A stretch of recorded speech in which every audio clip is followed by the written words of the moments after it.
Hey everybody, what's up? Trey Griggs here with Beta Consulting Group, coming to you live today from Edinburgh, Indiana, just outside of Indianapolis today. It is Thursday. Hope you guys are having a fabulous week out there. If you wouldn't mind, do me a favor, go to our website and check out what we do at betaconsultinggroup.com. We're the sales and marketing strategist looking out for you.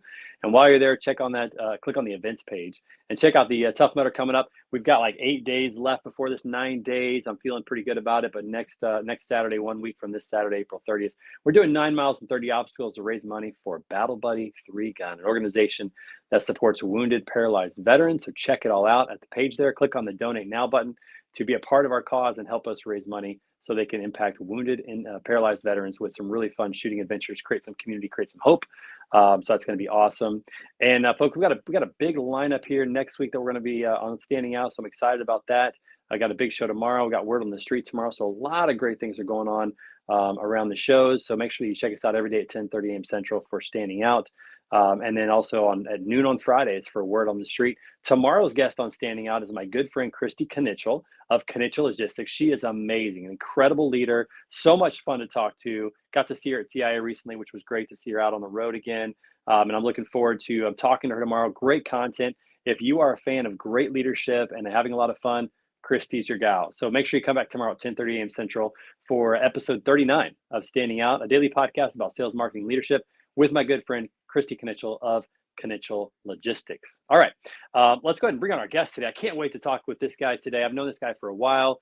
This guy is just really great when it comes to mindset and getting your mind right, to get your body right, to get your life right. And I'm super excited to bring him on. He's a health coach. He's a business coach. He's my good friend coming to us from Phoenix, Arizona today. Everybody give it up for Kevin Tinter. Kevin, what's up, brother? How are you, man?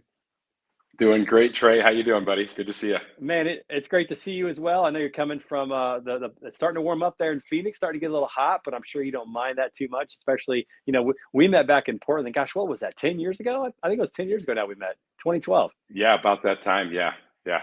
It's crazy, and so it's nice that we're both out of Portland because the rain. It's not terrible, but it gets old this time of year, and so being in the sunny weather in Phoenix, it's got to be great. What do you love most about being and living in Phoenix? The weather. Well, actually, the weather and the mindset. There's an entrepreneurial mindset of abundance down here that I never experienced up in the Northwest, and even back in my hometown of Ohio. There's something different about it down here. So I think a lot of it has to do with the sunshine, though. Yeah, and in my industry in transportation logistics, I got a lot of friends down in Phoenix. There's a lot of startups down there. There is that entrepreneurial mindset, and I think the kind of an eternal hope kind of a mindset down there, which is really cool. Which we're going to talk about here in just a little bit on the show. But before that, introduce yourself to everybody. A little bit about what you do and how you and your wife Becca are impacting people's lives. Just a quick 30-second glimpse into who you are and what you do. Absolutely. So actually, my journey from being an employee to an entrepreneur started 11 years ago this month. I lost 35 pounds on a health program that my wife had experienced a couple months prior. And that became the catalyst for me to go from an employee to an entrepreneur. We help people lose weight with a structured program, get off or improve their health with a lifestyle program, and then we mentor and develop and train other health coaches. And it's gone beyond that now. We're really passionate about helping people thrive physically, financially, and in the relationships. And I love to incorporate parenting and marriage into that as well. Yeah, and it's amazing because I went through that same program 10 years ago. When you first met me, I was a little heavier than I am now. I was up at 196, and you and Becca and Becca's mom were very helpful in helping me lose a considerable amount of weight, and I've kept most of it off for the most part. Still working on it a little bit. Health is one of those things where you're never healthy enough that you can stop thinking about it. But it's amazing how losing weight and being on a program and seeing those results starts to change your mindset about what you can do and what's possible. So talk a little bit for a moment. When you think about helping people with their health, the biggest component to that is their mind. Talk a little bit about how you guys help people kind of change their mind and the way that they think to improve their life. Yeah, that's a great point, Trey. One of the biggest things is to help people go from a problem solving mindset to a creation mindset. And I learned this, as a police officer, my prior career, it's 100% about solving problems. There's very little, if any, creation. And Right. that's the approach that I think most people take. And so when you think about, okay, instead of just solving a problem, like I feel fat, I feel overweight, I feel uncomfortable, wearing a swimsuit. What do you want to create? It's like, I want to create an awesome beach body. I want to create vibrant health. I've got 4 young kids. I want to be able to play full court basketball with my kids. And instead of taking this, what am I avoiding approach to life, it's more, what do I want to create? What do I want to move towards? And like you said, I've been doing the same battle now for 11 years. It's not easy, but we have a saying, your health is like your laundry. It's never done. And that's really the approach that we have to take to really every aspect of life if we want to be successful. I like that phrase. Your health is like your laundry. But you can say that about a lot of things. Your finances are never done. Your marriage, like the quality of your marriage is never done. Your learning, like your mental capacity to learn and to acquire knowledge and start to apply that in wisdom, that's never done either. I mean, I think that sometimes in life we think there are finish lines when really most of life there aren't finish lines. It's a continual journey and it really never stops. And I like what you talked about. Moving to more of a creation mindset. I think another word we could use for that is vision. If you can create a vision for what you want, then that really helps. But like, as the Bible says, where there's no vision, the people will perish. And I think that happens individually when we don't have a vision for our life of what we want, whether that's in business, whether that's in relationships or health or whatever it might be. We're not working towards anything. We actually work backwards. We actually regress because we don't have a vision that we're pushing towards. Do you find that to be the case most of the time? And how are you doing that, not only with physical health, but now with business, with life, with relationships? How are you using that to help people grow in multiple areas of their life? Oh man, that's a great point. I love that Bible verse, and it's very profound.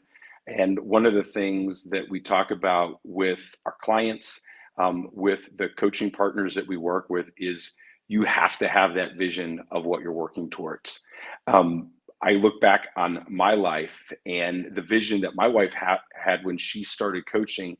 It was a very part-time vision of, I was working a lot of overtime out of necessity, and her goal was to just eliminate the need for me to work overtime. And then as she achieved that financial success, it helped kind of spur us on to more. We talk about you climb a peak and then you get a peak at another peak. So when you think about climbing a mountain range, when you go from an employee who's making enough to get by, and you think about making potentially a 6 or 7 figure income, most people that's unattainable.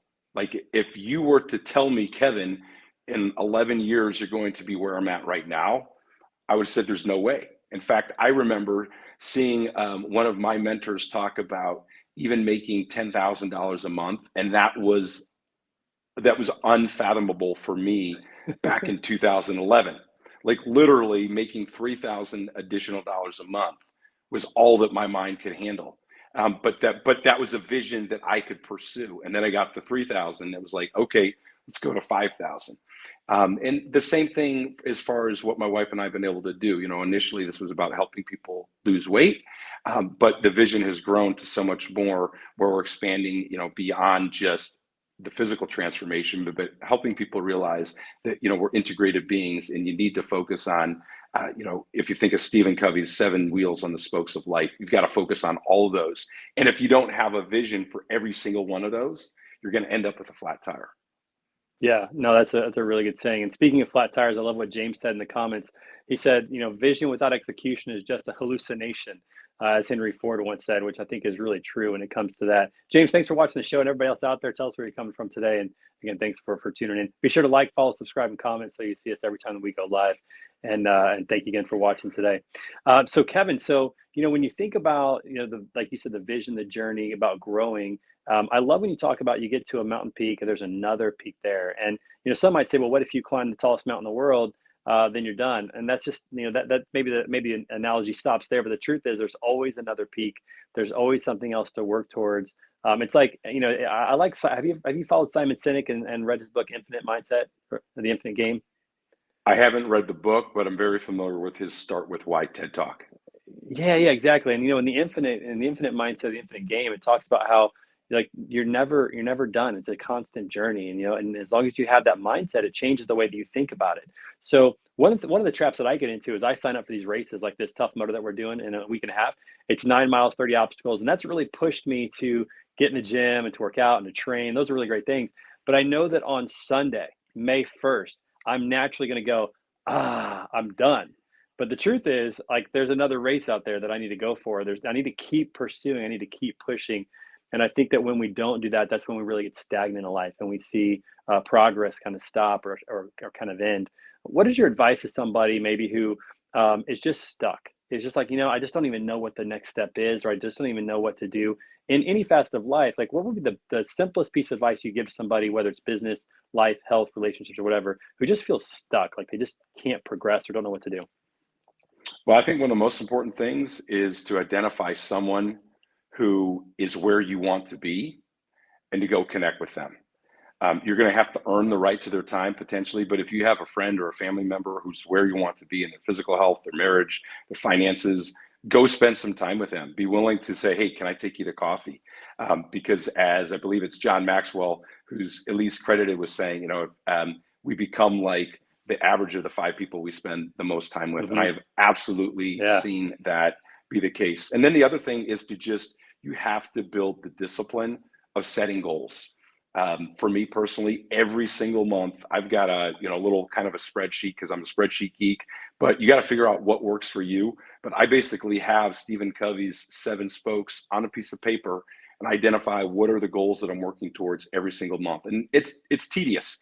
I don't want to do it on the last day or the first day of the month, but I do it because it's a discipline. Because I know that if I don't, you're either going forward or you're going backwards. If you ever looked at a boat in the river, it doesn't just stay there.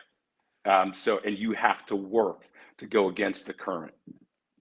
No, I love that advice. Finding people who have what you want or are doing what you want to do and seeking them out. I think that people actually respect that when somebody like if somebody reaches out to me and says, "Hey, I want to get into podcasting," I'd love to share with them what I'm doing and help them out. I think it's true in any case. And I love when you talk about the people that you surround yourself with is who you become. I could name those 5 people off. I mean, I would throw off Chris Jolly right now. You're one of those people. Another one would be Brent Orsuga. I mean, there's some people that that are in my life that are a little further down the road than where I am, that are doing what I want to do. And so I want to surround myself with people like that that are going to push me. I love that advice. I think it's really easy to do is to identify, where you want to go. And as far as your current comment, the river comment, I love that too, because especially when it comes to health, our culture is not set up for us to succeed. When you think about the food choices that we have out there, when you think about, like all the different things that you get at stores that are processed, when you think about fast food options and how people are on the go, it's just not set up to succeed. And you're either proactive, like you said, you're intentionally setting goals and moving that direction, or you're reactive. And we see what happens when people are reactive. Absolutely, 100%. Yeah, it's just not good. All right, so we got to transition because we're already halfway through. I mean, this is going to fly by quick. It always does every time. But we got to transition. You're a Cleveland guy, all right? So hardship, struggle when it comes to sports. Obviously, you've had some success with Ohio State. Of course, that was a great thing. I want to talk a little bit about what it's like to come from a sports town that has just struggled to win, and maybe if that affects your psyche and what you think about teams that consistently win. What are the consistent factors about that? So what's the difference between rooting on your Cleveland Browns and your now Cleveland Guardians, I believe, the baseball team. Not sure I like that name too much. Not a big fan of that. Yeah, not a good name at all. Whoever came up with that, the logo is even worse. If you want to go look at it, it's just not good. But coming from that town, obviously you learn loyalty. You learn like to appreciate hard work, but at the same time they don't win. But then you have teams that seem like they consistently win on a regular basis. Talk about the mindset of a winning organization versus maybe a not winning organization, and what you learned being a Cleveland sports fan growing up. Yeah, it's interesting. There's definitely some fellow Clevelanders who have jumped ship, and they go for that front runner team. But what you find is the majority of us, we just learn. I would we totally be learn. that way. Got it, got it. And I understand it gets old too. The only thing that keeps me is the fact that we do have the Ohio State Buckeyes who There you go. have been able to win at least a championship or two, but they're always in the fight. It's just OH. realizing. OH. IO, There you go. yeah, Got it. All right, keep going. 100%. Love the Bucks, but Yeah, there's something fun about being in the fight. It creates this camaraderie. But one of the interesting things, like one of and I'm done. Like when the Indians changed their name, I just couldn't get behind the whole Guardians thing, and so I called them up. I said, "You lost a family for life," and who knows? But uh, the the biggest complaint for the Cleveland Indians is that the owners are greedy or that they're cheap. They're not willing to spend and invest. And when you think about where you want to go in life, I think one of the biggest mistakes that mind shift changes that people have to have is, oh, it's expensive for me to do this, or it's a cost versus it's an investment. So once again, you think about your health. Sometimes people will complain, oh, it's expensive to eat healthy food. Well, it's also really Yeah. expensive to be unhealthy and to end up with diabetes or high blood pressure or cholesterol, or to end up in the hospital or die of something that is most likely preventable with a healthy lifestyle. And then you think about investing in a coach, a mentor, counseling. If your marriage is struggling, Mhm. it amazes me. People are like, I can't afford marriage counseling. Well, honestly, divorce is really expensive, and the baggage of that it creates for your kids is tragic. You really can't afford not to invest in that. And same thing with your career and your finances. People, they want to go just throw money at Bitcoin or whatever the hot stock is, and they're unwilling to pay a financial advisor.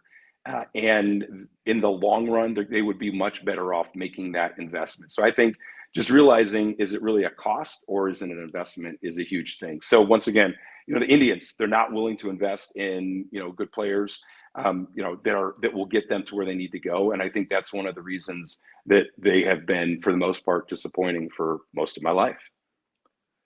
Yeah, no, I feel for you as a Cleveland sports fan. I grew up a Kansas City Royals fan, and they did get their championship in 2015, which was great. But it was the same thing. People went to Royals games to watch the Yankees or to watch somebody else who came into town. Yeah. They weren't there to watch the Royals, and so. But winning organizations tend to be consistently winning. Very rarely do you find an organization that just wins and then they're really bad. The Royals actually did that, where they had some really good talent. They invested in their farm system and they won, but then they couldn't afford to pay the players afterwards, and they lost them all, which is unfortunate. But when you look at organizations that win continuously, there's definitely a financial commitment, like you said, an investment, which I think is applicable to how we think about life.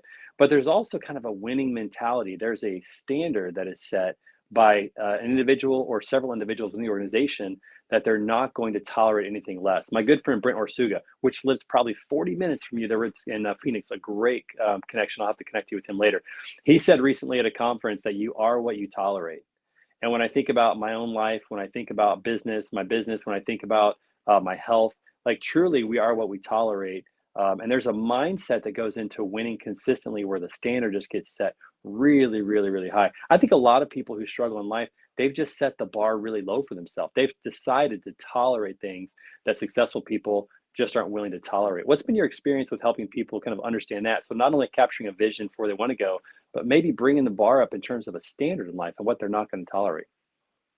Yeah, I love that saying. I'm trying to remember where I first heard that. It might have been from Henry Cloud or one of those types of leaders. But it's actually, that's a phrase that we frequently use with the people that we coach.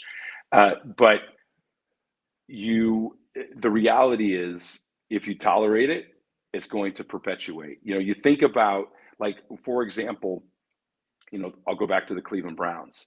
What I've observed is that they tolerate, um, and actually, many professional sports, it seems like they tolerate this prima donna attitude.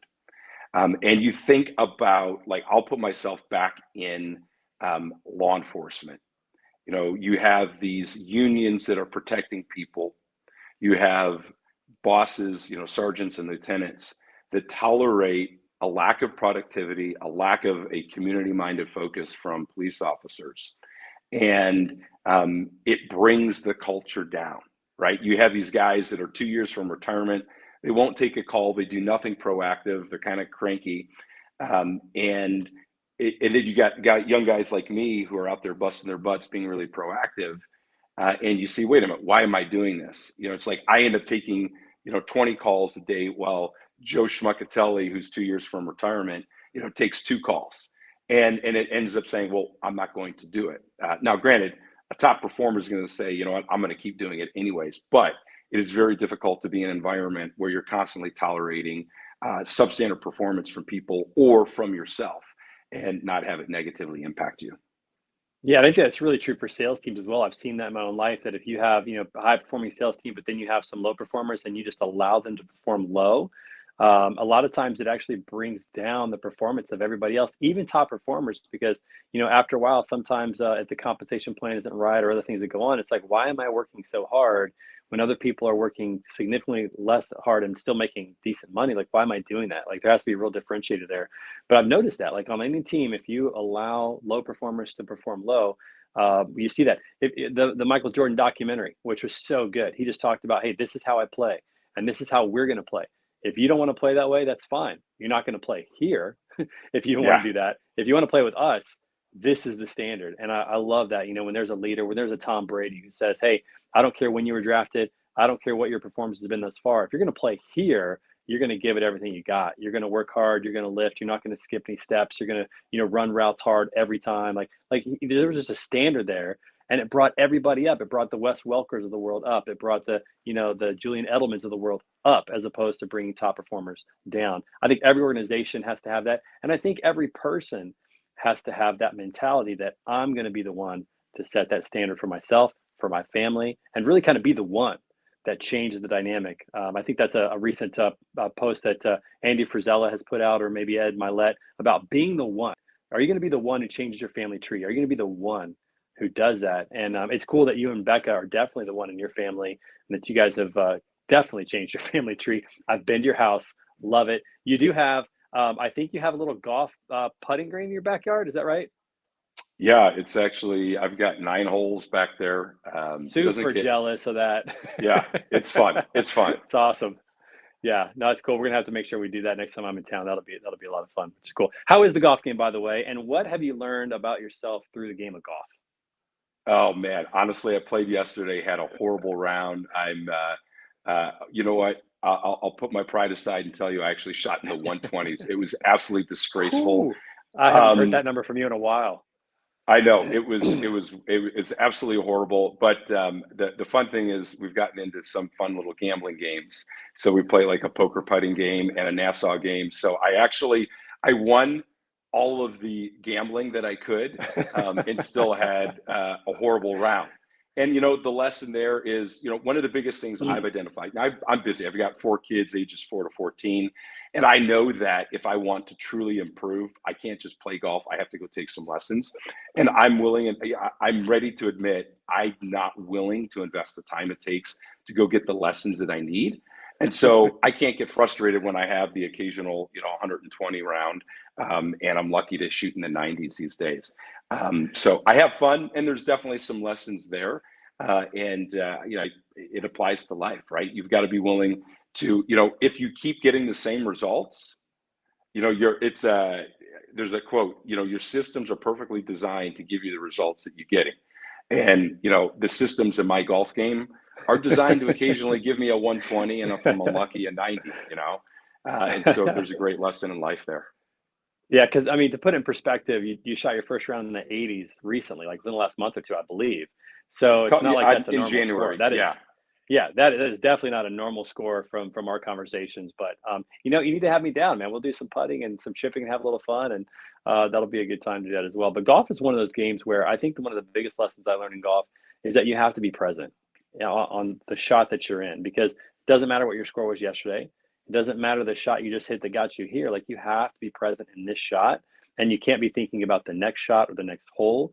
And to me, that's a lesson in life, because I think so often we think about things in the past that maybe didn't go well, or maybe things that did go well. We kind of, hold on to those a little bit too long, or sometimes we worry about things in the future or what's going to happen, and we're not present. I find myself with my family, especially, really struggling with that. Just to be present, put the phone down, put the computer down, and just focus on being present. And I think for me, that's one of the biggest things golf has taught me in life is I really have to take it one shot at a time, which just means be present. And then to translate that wherever I'm at. If I'm on the podcast, don't think about anything else. If I'm with my team, focus on them. If I'm at home, focus on my wife and my kids, and make that the priority. That's such a challenge these days, especially with people working from home and just the distractions, the streaming, the phones, podcasts, everything that's out there, social media. It's hard to do that. It's hard to stay focused and be present. Have you found that to be true? What are your thoughts on that? Oh, absolutely. The electronic leash is an animal that we all have to deal with. It takes a tremendous amount of discipline, and being present is harder than ever for sure. So I totally agree. And the lessons of golf is that the same thing. You can't let. It's very common, and maybe this is just me, but if I'm lucky enough to get a birdie or even a par, it's more often than not I have a horrible drive on the next shot, and you realize you can't let your past success. It can't assume that that's going to mean that the future is going to be just as successful. But then also the mental discipline of separating the horrible shot that you just took from the next shot. You just got to be in the moment and say, okay, take a deep breath, and I'm going to focus on this shot and not let the failures of that bad drive affect the next shot. I'm laughing because I've had that so many times in my life. I had the privilege of making a 2 on a par 5 at one point in my life, which is an albatross, a double eagle, and I made Wow. a 10 on the next hole.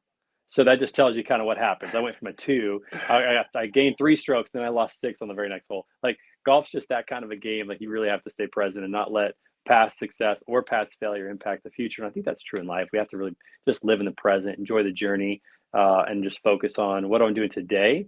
What am I doing right now that's going to get me towards that goal or that direction that I'm trying to move my life in that direction.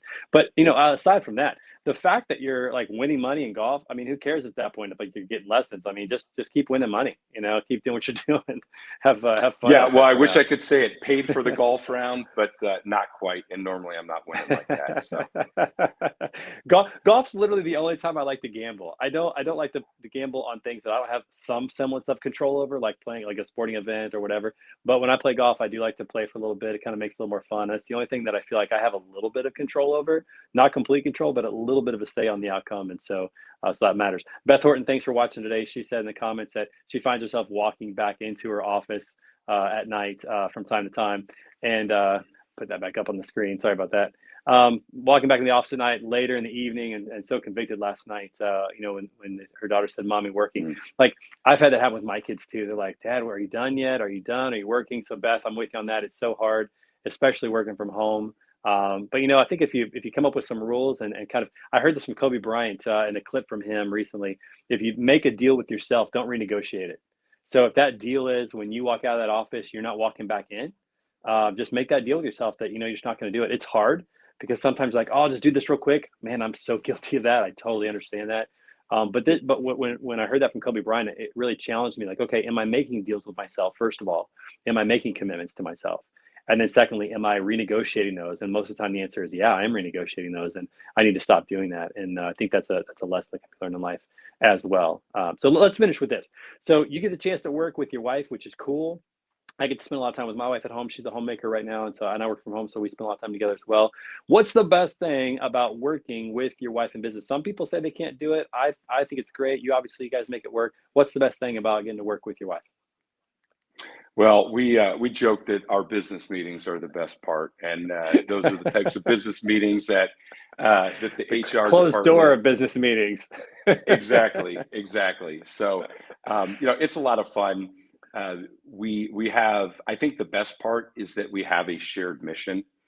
Yeah. It's easy for it to take over a lot of our conversation, but the fact that we're on this shared mission, instead of me going to my job as a police officer and her doing her thing, we just have this shared mission. And I think it brings a whole different level of intimacy and passion into everything that we do.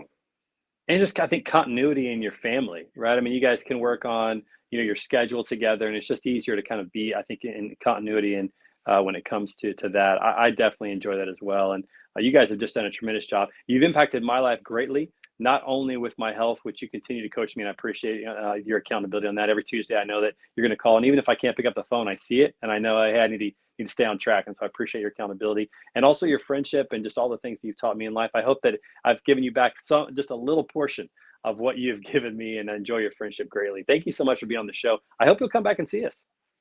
Absolutely. Thanks a lot, Trey.